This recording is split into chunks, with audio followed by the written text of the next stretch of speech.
perché ci pensavo in questi giorni, dire che in quest'anno together with some words in English, we hope. Masterpieces, so we all know it. Immagino che per parecchi di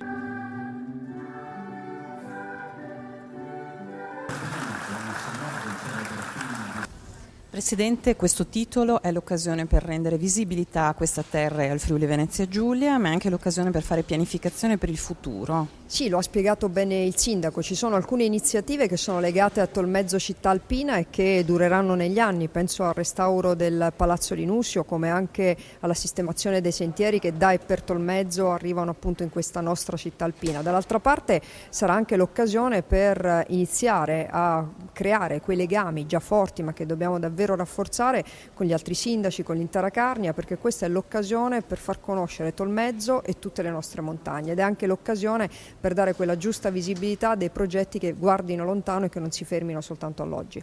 Una missione collettiva l'ha chiamata. Sì, le iniziative non possono dipendere solo dall'amministrazione comunale o da quella regionale o dalle iniziative dell'Associazione delle Città Alpine. È necessario che ciascuno dei membri della nostra comunità si sentano coinvolti in modo da rendersi e renderli protagonisti delle scelte che verranno fatte. L'associazione Ville des Alpes è un bellissimo